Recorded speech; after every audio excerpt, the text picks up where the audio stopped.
So it's really my great pleasure to bring out a great action sports filmmaker, Mr. Dana Brown, and the most dangerous man on two wheels, Robbie Maddison.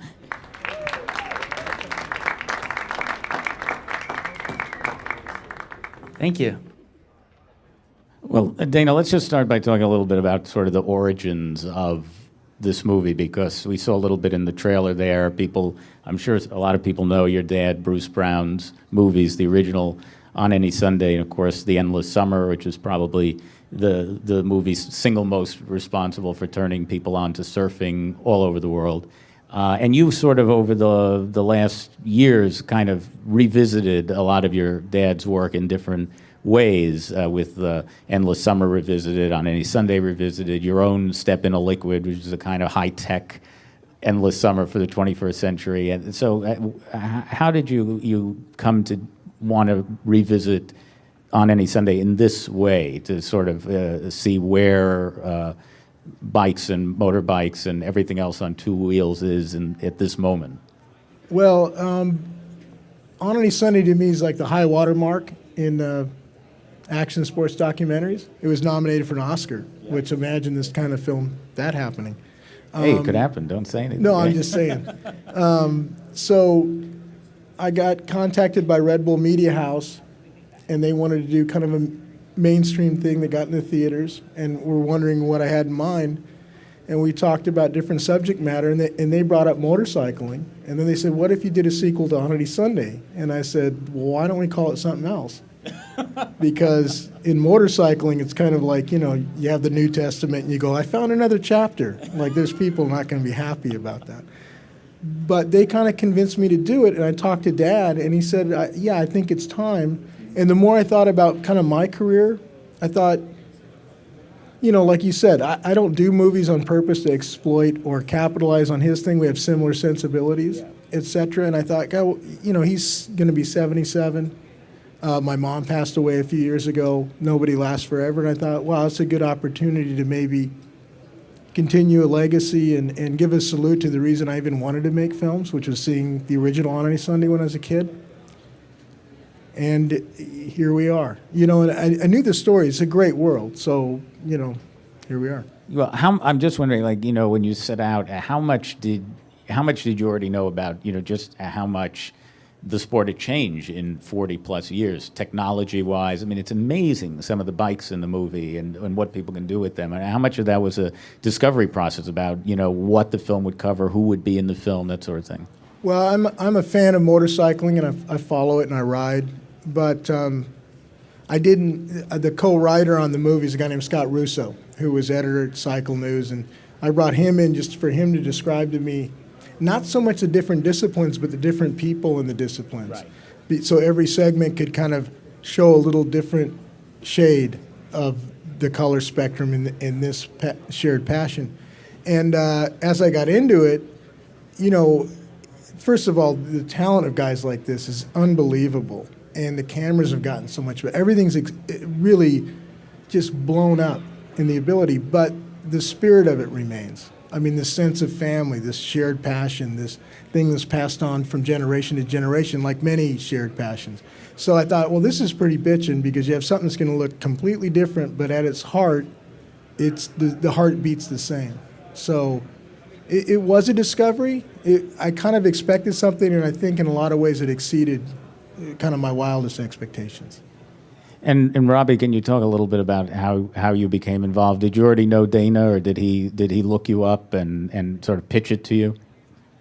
Well, it just kind of it happened authentically, and I think that was what the beauty of it was, because nothing was forced. And it's one thing that I'm about with my jumps is like I'm happy to put my life on the line, but it's got to mean something, and it's got to have I have to be connected to it, not only my heart, soul, my whole being. It's my life on the line. So I was actually already working on a project with Skull Candy, and when Rebel Media House came to us and said we're doing another On Any Sunday film, I was like, yeah, and we want you to be involved. I was like, yeah, let's do this. So I knew of Dana. I'm a fan of his father's work, and the original On Any Sunday is obviously a cult classic in motorcycling, and it makes you want to go ride your motorcycle. It doesn't matter how you ride a motorcycle, whether you just ride around on your little brother's pit bike, it makes you want to do that. It's like no matter how you ride bikes, I feel it doesn't matter what level you're at, it's always fun because it takes you out of the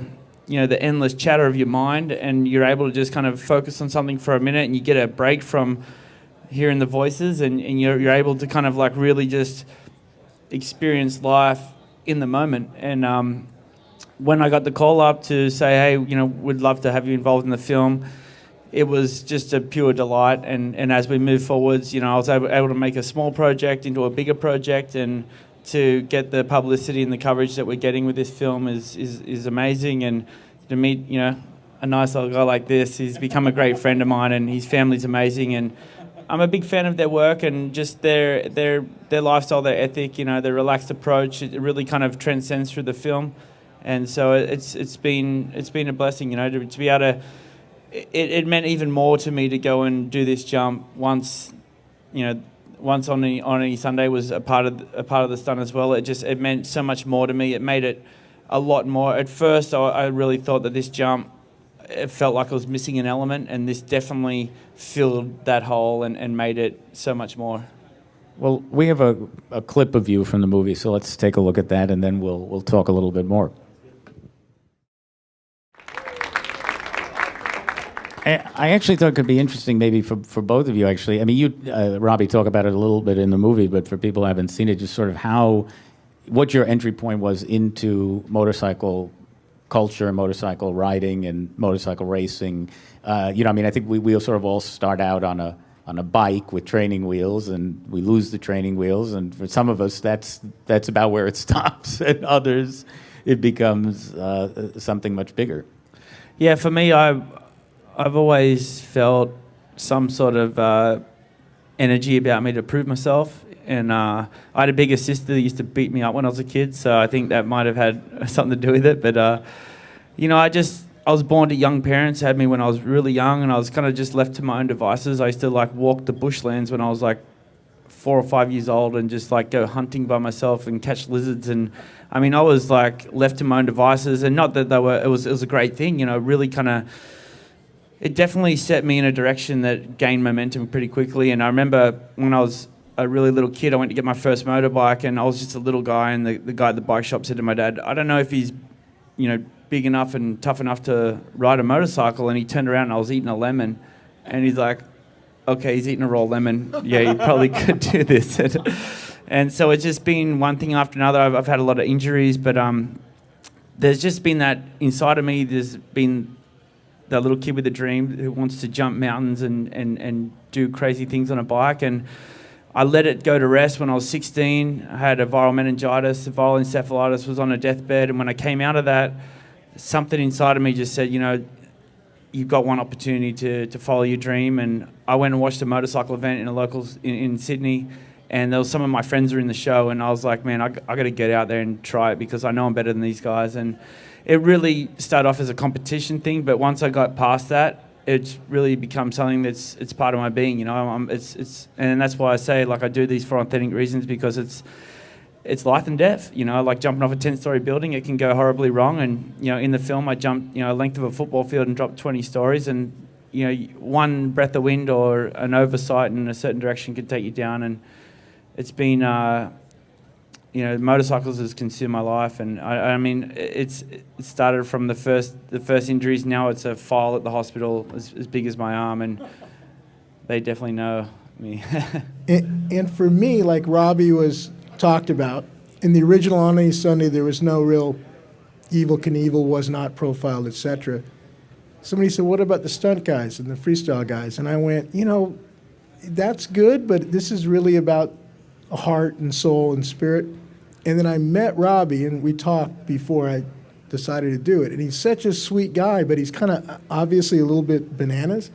and I was talking, and it's like, I've ridden forever, but I don't understand what motivates you to go, oh, there's a building, this would be fun. We'll figure out if I can drop off of it, Why on earth would you do that? And I asked him, I said, is this something you acquired? Because he has these long answers, and he goes, well, when I was 3, I was on a big wheel. He goes, and he pauses, he goes, oh, this was the first time I fractured my skull. The first time he fractured, it was at 3 years old. He just drove the big wheel off there's a gene that's so unique. So he's got all this spirit and soul, yet he wants to do this stuff that the rest of us just go like, you couldn't pay me enough money to try that. I don't care how many accolades you have, how much people slap you on the back. And I love that. And we've become really good friends. And it's like, I still don't understand it, but it's fun, but it's really fun to tell their story, his story. Well, one of the really charming things in your dad's movie was that Steve McQueen was in the film. We saw Steve McQueen riding BMX bikes on the weekend with a bunch of non-celebrities, just like a regular guy. And then, you have some celebrities in this film, like Mickey Rourke, who also just sort of blend in to the crowd. There's this kind of great democracy of bike riders. And I'm sort of curious because this film is so much more high-tech in many ways than your dad's films, and it's filmed all over the world in high definition with this incredible Dolby sound mix. So how important was it for you to kind of preserve that human element at the center of it, despite all these bigger bells and whistles? Well, I think that's the most important thing, because you can approach a project and go, look, we have all this technology available to us now, so we don't really have to try. We're just going to show people all these really cool things. And that's really not the case, because they can go spend the same $11 at the theater and see universes blow up and Matthew McConaughey do something, and, you're kind of up against it. So you have to find that story, and the fact that there's all these kind of stories and heart. And I think anybody, whether you give a crud about motorcycles or not, people identify with having a passion. Obviously a lot of people here have passions about computers and things, so it's, but this is just a little more visual. And to be able to capitalize on the 4K cameras, and to be able to capitalize on the partnership with Dolby doing this Atmos mix, and that's never existed for this type of film, where it was affordable to kind of make it seem like $100 million film when you don't have to spend $100 million, so. Well, talk a little bit about somebody that we're going to see in another clip, but before we see this, another one of the subjects in the film, Ashley Fiolic, and how you found her and sort of what makes her unique to this world. Well, Ashley's a multiple-time women's motocross champion, and she was born deaf. And I knew she was very cute young gal, incredible racer, and I was talking to people about her and her relationship with both her parents. Yeah. But her pop travels with her and stuff. And, I just kind of called him up and said, would you like to guys go on a trail ride? I'd love to do a father and daughter thing, thinking, well, that's a little bit of a switch. And just make it real visual. And they were, so incredibly nice. And I just thought Ashley represented something you wouldn't expect. She probably stands how tall is Ashley? About 5'2"? Yeah. Yeah, weighs about 105, soaking wet, deaf her whole life, and can kick anybody's ass on a motorcycle, and just is smiling all the time. And I thought, that's what movies are. You don't, an essay, what you do, Scott. Sometimes you have to tell somebody, here's what I think, here's what you should think. In a movie, you just go, here's kind of an unbelievable story, and I don't have to draw conclusions. I just point out the story, the love of a father and a daughter, the bonding over a motorcycle, and the fact she's overcome, this handicap without overcoming it. She's, it's just, so that's where Ashley came from. Yeah, so let's take a look at that and clip. She's cute. There's another quite remarkable friendship in this movie, which is between Travis Pastrana and Doug Henry. Talk a little bit about that. Well, Travis Pastrana's, a legend. He's raced NASCAR, and he's a rally car champion, and he's got his Nitro Circus show on MTV and all this stuff. And I met Travis a few years ago, and he's genuinely one of the nicest guys in the world. And Doug Henry's his boyhood idol, and Doug paralyzed himself racing from the waist down. And we were trying to find a place for Travis in the movie, because I think he just represents, kind of all that's positive, because he's really a genuinely great guy, great family guy. And they're both East Coast guys. Actually, I'm on the East Coast, so now that they're both from your guys' neck of the wood. And, I said, what if you guys get together, which they do. And so, yeah, Doug came down and they went riding because Doug's built a motorcycle that he can completely control his hands. And again, I think it kind of shows two things. It shows this, even though which motorcycling can be really dangerous, but that passion overrides whatever happens, and this friendship that these two people have. Well, and also it's kind of wonderful because there is so much like high technology in this movie, but in a way, Doug's contraption is kind of like a mad scientist's homemade invention, of how he could keep riding in his condition. It's a wonderful. So we'll also take a little look at that and then talk a little bit more. Did you go in the foam pit? No. So here's a good one. I'm at Red Bull Media House talking, and we're about to go to Travis's house in Maryland. And all these Red Bull executives, no offense, because some of my favorite people are from Red Bull, are going, don't let Travis get you in the foam pit because this guy broke his ankle, this guy got cut, all this stuff. So Travis is going to try to talk you into going in the foam pit. Don't go in the foam pit. So we get there and we're shooting, and I jokingly say to Travis, I said, I'm not going in the foam pit. And he goes, I'd never ask you to go in the foam pit. And I went, well, all these other guys got injured and stuff. And he goes, yeah, those guys, I don't like those guys.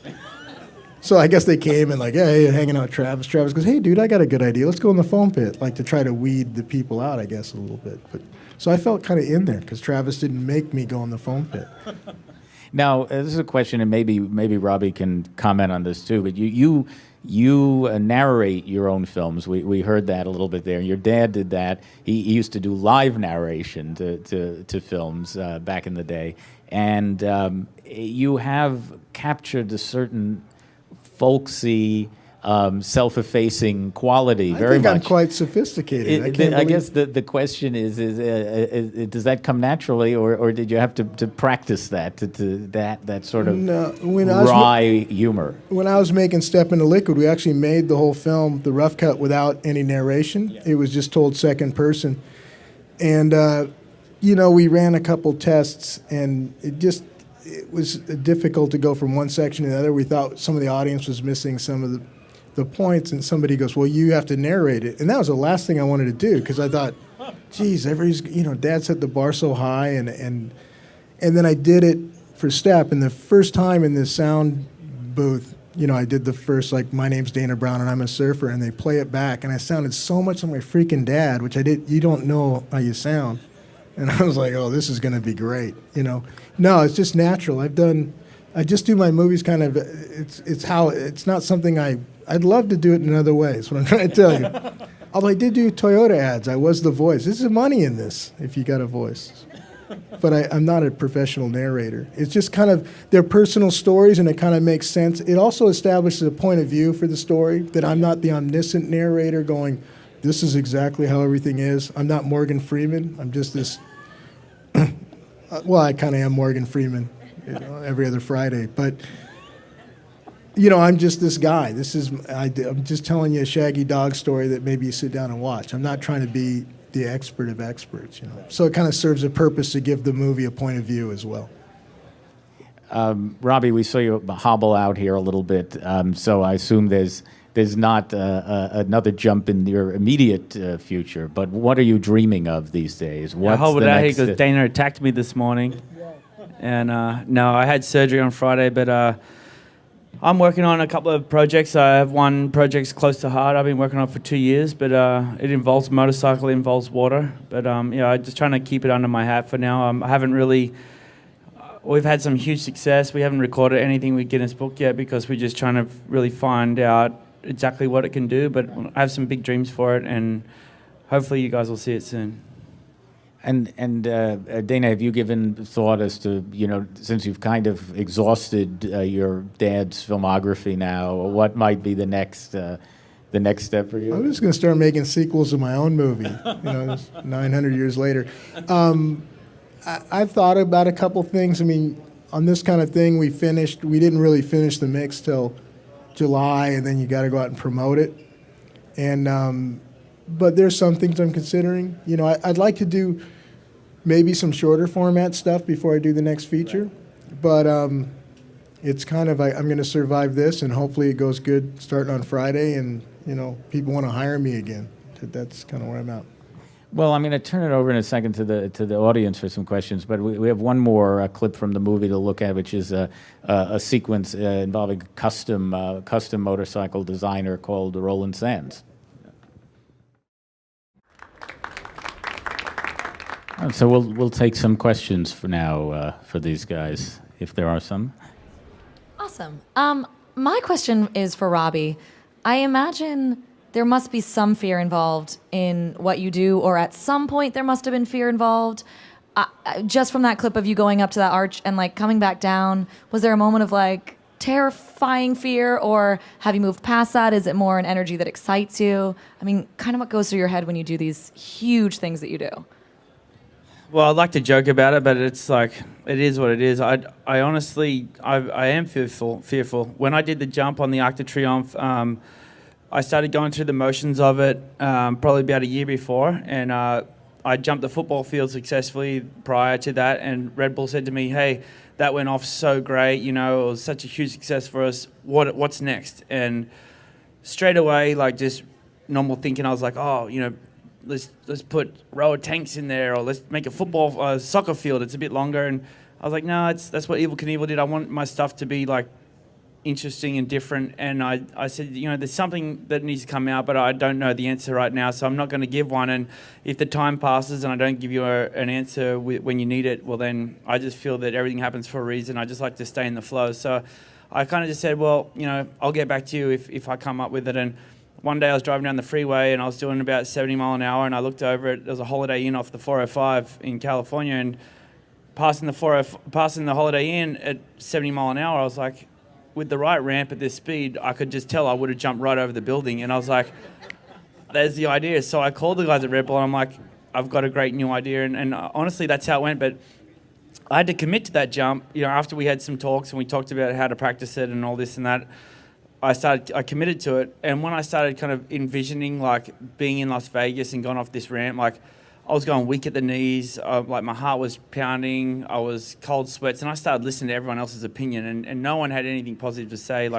No one around me thought I was in my right mind, and even my trainer was like, man, I think you bit off more than you can chew, because I don't, and he's a professional guy, someone I look up to, is a legendary racer, and so I kind of really started questioning myself, and it sent me on a bit of a journey of finding out who I am and what I'm about, and it really made me commit to my heart and soul, and that's why I say I'm passionate about things, because I have to be to believe in it, and it's what I had to discover to be able to follow through with this. And literally, when I went to the practice setup, they had a 10-story building made out of scaffolding in the desert, and I walked to the top of it, and that was literally when I've heard the saying, you go weak at the knees, I literally went weak at the knees, dropped to my knees and threw up, and I was so fearful, I was in tears, I was shaking, and I didn't know if I wanted to go through with it, and I just felt like it was the biggest pressure in the world. And I just kind of thought, well, I'm in a hole, I got to dig my way out of this, and I just feel that everything happens for reasons, and I really truly believe in that. So I decided that I was going to do it, because it was a childhood dream of mine to be able to get a platform like this and be able to show the world something that what I do and what I'm passionate about. And I decided that if I was to kill myself during the process, well, then that was just how it was meant to go. So I just fully committed to it, and I was so terrified and fearful, but I just took each day as it came, and I did some soul searching, and I end up being able to. I end up just being able to be at peace with however it ended up, and it made me train my butt off, and I got really strong, and it was the best physical shape I've ever been in. And I kind of, on the night, I had this confidence about me that I knew I was going to make it, and there was nothing to really solidify that. I just felt it inside, and I think once you go to those depths and those extremes to commit to something, and it brings out this nature in you. And I've spoken with the Marines and the Special Forces guys and done some work with those, and they're like, that's exactly what we need to get out of our guys for them to go into battle and go to these extreme places. So we kind of was able to kind of understand a little bit more once I worked with those guys. And it's I'm fearful, and when I do these jumps, it's exactly why it has to make sense, because I have to commit to it, and it's really becomes a matter of life and death, and I'm cool with that. But yeah, at no means I'm not fearful, but there's a point where you can listen to the negativity or you listen to the positivity, and your mind always wants to throw at you the negative ways. And I feel no matter what venture you do in life, you know, even if it's going for a job opportunity or something that you really believe in, there's always a way of listening to the negativity and shortchanging yourself and walking away from an opportunity that you could have hung in there and maybe got through it. And so it became powerful for me. It became a prerequisite, and it allowed me to go and do the jump in Corinth Canal. It didn't quite get as much publicity, but it was way crazier, and it's allowed me to do a lot more things in my life just from this philosophy and what I've understood. And even the jump that we did on any Sunday, it was something that I'd never practiced for. I kind of opened my big mouth and said, yeah, I'll do it. And then like got to the morning, it's like, oh, what do I get myself into? And there's definitely fear going on. But when it comes to the point of going off the jump, I'm able to just turn that mindset off, turn that negative, like the chatter off, and just stay in the moment. And I really there's like a running order of things I pre-check, and one of them is Mother Nature, and I'd check the wind, and I'd kind of listen to the energy and all that crazy stuff, and it's I have a way of figuring it out. But yeah, I mean, it's not like I'm fearful or some Superman. I just have a way of figuring it out, and I've stayed committed to something that has been a childhood dream of mine, and able to do some stupid things that probably should have got killed doing them. How do you physically train, like to drop 20 stories or to fly across a football field? What are you doing in the gym? Well, I'm not doing anything crazy. I'm only training for the best case scenario. Like worst case scenario, if something mechanically goes wrong or I make like a huge error, well then there's no amount of training that can save you from that one. You're done, and that's like the reality of it. So I just train to walk out of it in the best case scenario. And jumping a football field still has a lot of impact. And I've had back surgery. I've ruptured my lumbar spine and blown out a couple of discs. And so I've been through the battle scars and worked out like what I need to do to get through it. But to answer the question, like physically, I do a lot of core work. So I do pretty much at the end of my when I get to true fitness, I stand on the round Bosu balls, and I stand on them and do all my workouts standing on it. So it's like a lot of balance, it activates every single muscle.